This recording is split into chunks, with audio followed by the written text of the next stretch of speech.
This morning I have a collection of books on woodcraft, bushcraft, primitive skills, primitive outdoor survival skills, stuff like that. This is far from a complete collection. I actually am not that familiar with what's out now. But when a lot of these books were written, there just wasn't much else out, actually. There's also books that were written, later than these by colleagues of mine and friends that I just never really used or read that much. They're probably really good. They're probably better, some of them, than some of this stuff. I don't read this type of stuff anymore, and a lot of the stuff I already knew because again, they're like teacher colleagues. Basically. All right, so let's start at the beginning with Horace Kephart's Camping at Woodcraft. I was introduced to this book by my friend's father, Denny Genovese, and he kind of introduced me to wild plants. He kind of introduced me to some of these books and this book and just ideas and possibilities, I guess. So this book was written around the turn of the century, I think maybe like 1905 to 1910 or something like that. It was originally written in 2 volumes, Camping and Woodcraft. And then very quickly it was published into this double volume, which is both books crammed into one cover. I have carried this book all over the place, all over the country, in my backpack to Central America. It's really nice. It's almost like a little, Bible edition.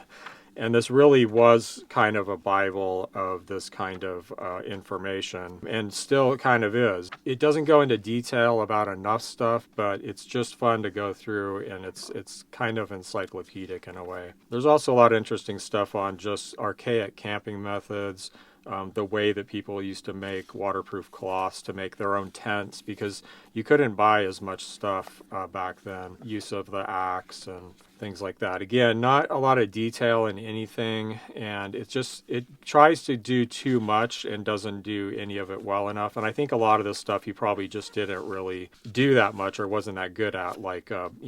Brain tan buckskin is just this tiny little section. And no, I wrote a fat book on that, on just one way of doing that, and it's still hard to learn from that, but it's a neat book, and I would pretty much would recommend it to anyone that's into that kind of what I call high impact camping. So when I was a kid in the 80s, everything was about low impact camping. So you go to the store, buy all this nylon junk, featherweight everything, and then you're supposed to go out, leave only footprints, take only pictures. So that never really interested me that much. I want to cut down trees and stuff like that. If you're going out way out in the woods somewhere in no man's land and chopping down trees and stuff like that, this is, you have to have it. Wildwood Wisdom. It's worth picking up just to, leave around and flip through for fun. It's got these amazing illustrations, and, there's information in it, but it's certainly not an information dense, you're going to figure out how to do a bunch of stuff. But it's so cheap. Last time I looked, I think it's worth having. If you have kids, young kids, and you want them to get into this type of stuff, just leaving this around might help, because it is really fun to look through these pictures with he's got these little cute cartoon animals doing stuff. It's just a lot of fun. So Denny, that introduced me to Kephart, also introduced me to this book and another one we're going to look at. I think this book is definitely worth having. The guy's from Australia. It's got stuff on making ropes, trapping, shelter, finding water, all kinds of stuff. And I don't know its status, how much it costs, if it's in print or available used, or you can read it online. I don't think it would be out of copyright because it's not that old. I think it's from the 60s or 70s or something like that. 1972 first edition. Yeah, seriously, pioneering early outdoor survival type primitive skills book. Very unique, cool book. And then there is Bushcraft, aka Northern Bushcraft, by Morris Kohanski. I was lucky enough to know him. He's passed away now. We used to teach at the same, event in Idaho. I got this book from him the first time I met him, and I traded him a book on hemp because I didn't like the book, and it had some history stuff about hemp, but it was basically just a propaganda piece. But his grandfather was a hemp farmer in Canada that came originally from Poland, so he was really interested in that book. and we traded for this. There's his signature. And later they changed the name to Bushcraft. I think there's some changes to this, but I've never really compared it. If you're interested in that kind of high-impact camping, like real survival skills, not just the dumb, military manual crap, absolutely have to have it. If you're interested in axes, like practical axe use, again, it's a must-have. I just really can't recommend this book enough. It's got so many cool things. It is very oriented toward the north, but there's all kinds of stuff in here that is still useful, and it's just interesting. So I wish I had gotten to spend more time with him. He actually did a book review or several videos you should go check out on his book collection, which was very extensive. And he reviewed my buckskin book and gave it a very favorable review. So I was like super stoked about that. I'm totally honored that he noticed, that we weren't screwing around when we wrote that book, which is still out of print, sorry to say. So another book that Denny introduced me to, and someone that I was also lucky enough to know and spend a little bit of time with, Larry Dean Olson, Outdoor Survival Skills. This also was just a really cutting-edge pioneer book, like one of the very early things that started to make this stuff accessible to people. I think this was probably also written in the early 70s. 67. Wow. Yeah, 1967. So when I met him, he was, considerably older man. And again, he's also passed away like a lot of these guys, And he's a Mormon, and the Mormons have this whole thing about survival. It has something to do with the religion and the end of the world or something. I don't really understand it, but I know a lot of Mormons that are into survival skills, and he's one of them. And he was just not screwing around. Really good stuff on like primitive trapping, fire making, hand drill fire, shelters, water, grinding up rodents for food.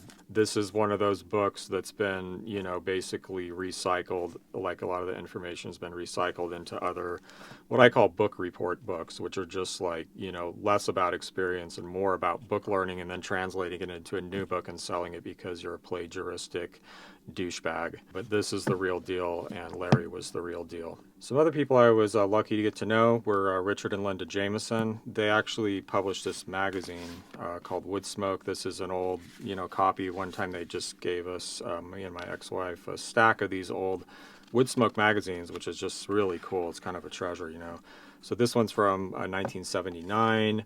I mean, these people were using like dial telephones to, communicate and try to put together these magazines, on old school manual typewriters. Like Jim Riggs always wrote on a manual typewriter. I don't think he ever quit, but he passed away a few years ago. This is Jim Riggs, friend, colleague, teacher, just hugely influential in this whole scene of like real survival skills, real primitive skills, trying to figure out and practice how would you get by, what would you do without anything? Like how do you just go out and find what you need, stone tools, So anyway, they published this magazine, and also you have to realize that these people, it was hard for them to find each other in the first place, right? It was like if you found one other person that was serious about this stuff, they might know one or two other people. And eventually they started to form a network, I think largely around this book. I'm guessing that I don't know the history that well because I'm like the next generation.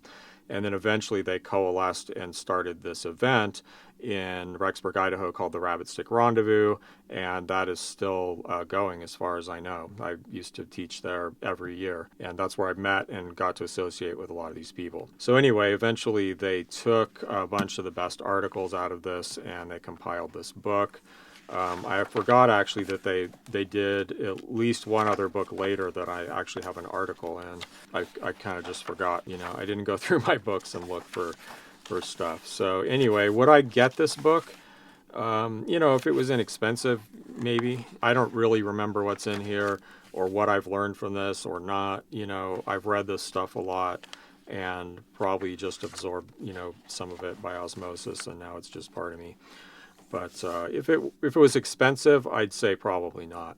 I also don't have the complete book of John and Jerry McPherson's booklets like this were compiled into a bigger book. Bow and arrow making, survival, foods, fire making, tanning. This is their book on brain tanned buckskin. Real no nonsense. John was just like, no fluff. Like, this is how you do it. Do it by these steps, 1, 2, 3. And they eventually took all these booklets that they had. One was on fire, one was on bows, maybe one on pottery, I think. And they compiled and expanded them into a book. And again, that's in storage somewhere. So I'm sorry I don't have it.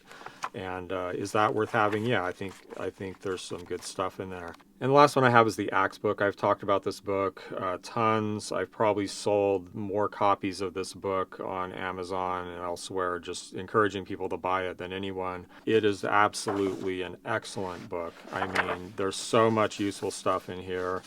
Yeah, get this book if you're interested in using axes, like practical axe work. You just got to have it. And of course, any of that kind of high impact camping and this type of stuff I'm talking about, the axe is like one of the very most base tools, right? An axe, a knife, and a rifle, maybe a blankets, you just start adding stuff from there.